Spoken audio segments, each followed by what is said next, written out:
Which villain do you sympathize for, and why? Balder from God of War 4. He was the product of an unloving and abusive marriage between Odin and Freya, after the end of their marriage to Odin, was stripped away of everything she had. Her freedom, the trust of her people, her spirit. The only thing she had left was Balder. But seeing that he would die a needless death in the future, she cursed him with immortality, resulting in him literally not being able to feel anything. This curse, while meant to protect him, drove him insane with rage against his mother. Skeletor, the true heir to the throne and rightful ruler of Eternia, passed up for being mixed race. So he acted out, causing an accident that disfigured and fatally wounded him. He was left for dead by a family with magic powers, having to resort to serving evil and living out the rest of his days as a skeletal shadow of his former self. Doofenshmirtz. He was a hard-working man in a difficult childhood, always being overshadowed by his younger brother and a baking soda volcano. He has broke the boundaries of science that almost seems impossible but is ignored throughout his career as a scientist. As every man does, he seems to have trouble finding a place in the world. So he tries to commit to poetry only for that dream to be snatched away and crushed in front of him. He was a man with a vision, a dream to take control of a small government, to change the lives of many surroundings and many people. But desperate times call for desperate measures as he's forced to take drastic measures to fulfill his dreams. He wanted to be a loving father and give his child the childhood he never had. He was a visionary at his time that society didn't allow, which demonizes him to a gross pulsating image of a man that could have brought hope and light to a better future. The guy in Meet the Robinsons. Poor. Opening parenthesis. King DDD from the Kirby franchise. The dude gets possessed every Tuesday to the point where he's not doing any evil villain stuff. Also, he cares and tries to protect his kingdom. Just take a look at Kirby's Adventure. He took the Star Rod from the Fountain of Dreams to protect Dreamland from Nightmare himself. Mr. Freeze. Just a guy willing to do whatever it takes to save his wife from dying. The boss in Metal Gear Solid 3. Because she was only a villain because she had to be. That was the role assigned to her. She was loyal to her mission and to her country until the very end. Snake. History will never know what she did. No one will ever learn the truth. Her story, her debriefing, will endure only in your heart. Everything she did for her country. She sacrificed her life and her honor for her native land. She was a real hero. She was a true patriot. Hades. In the Greek mythology, he pretty much drew the short end of the stick in becoming the lord of the underworld. Edit. I had been led to believe that Hades was always supposed to be evil when I was growing up. I'm not a Greek scholar, unfortunately. But I'm glad y'all are helping me see new information. Thumbs up. The Wicked Witch of the West. Dorothy killed her sister, stole her shoes and refused to give them back. Captain Hook must remember not to scratch his toes. Greater than Captain Hook must watch out and never pick his nose. Greater than Captain Hook must be gentle when he shakes your hand. Greater than Captain Hook must be careful, openin' sardine cans greater than and playing tag and pouring tea greater than and turnin' pages of his book. Greater than lots of folks I'm glad I ain't. Greater than but mostly Captain Hook. Shel Silverstein. Medusa punished for being raped by Poseidon in Athena's temple and being beautiful. Her two sisters stood by her side through thick and thin and fought to keep her safe from all intruders. Perseus creeps in while they were fast asleep on a bed and silently beheads Medusa.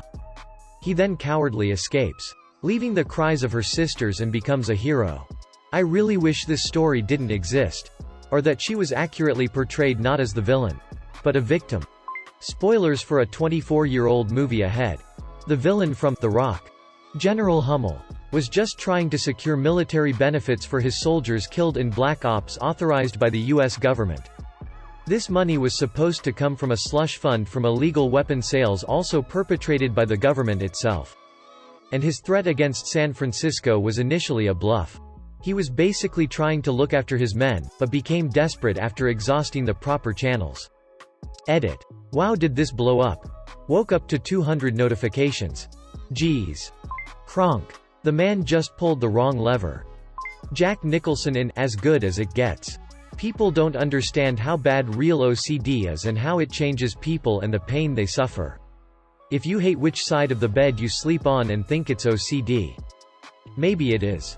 But you have no idea how bad it gets. Dr. Octopus. Otto Octavius is just as smart as Peter Parker or Tony Stark. But because he grew up in an abusive home, he never learned enough confidence to be endearing like these two, and no matter how much he applied himself, other geniuses kept belittling him and brushing him aside as an uncharismatic lame nerd. Basically, he's a version of Peter Parker that didn't have a social support network and turned evil due to years of being unappreciated and having his work constantly overshadowed. The Lords of Cinder. Each and every one of them gave their lives to save the world again and again, even though it was more of just keeping Gwen's dream alive and not actually saving the world. Except Aldrich. Eating children is kind of up. Ice King. I mean, before he got the crown. He was a really good guy. The crown messes up anyone who wears it. Tom from Tom and Jerry. As a child, I always thought he was bad and Jerry was the good one. Later the show's creators said it's the opposite. Also, the actual plot of the story is that Tom likes Jerry and they're friends.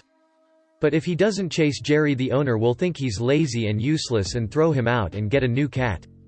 Who'd probably catch and kill Jerry. Tom, being his friend, doesn't want that to happen, so he chases him but keeps failing to catch him just to please his owner. He was never meant to be the villain.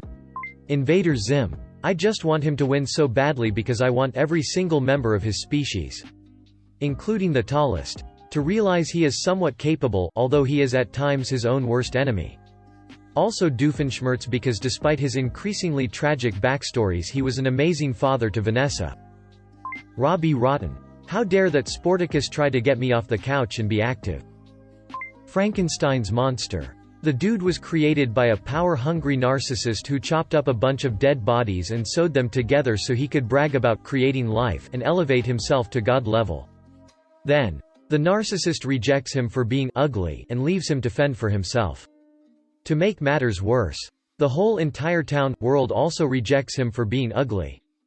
Assumes that he's a monster because he looks like one, and physically attacks him.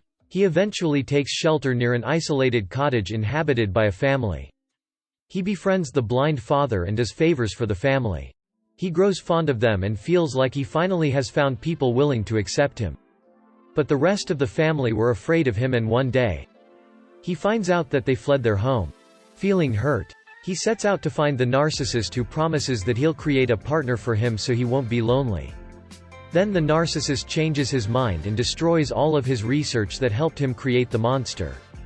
The monster kills everyone in the narcissist's family so he would know how it felt to be alone. Then, he vows to kill himself because he essentially became the monster that he was made out to be. It's such a tragic story about love and abandonment. But everyone gets so wrapped up in the horror aspect of it. I always felt sorry for the monster because at the end of the day, he just wanted a friend to accept him for who he is. Sandman from Spider-Man 3. Yes, he killed Uncle Ben. But his last scene in the movie makes me emotional when I remember it. Dude just wanted to help his daughter. Man, his confession with Peter just shows how remorseful he is for doing that to Peter.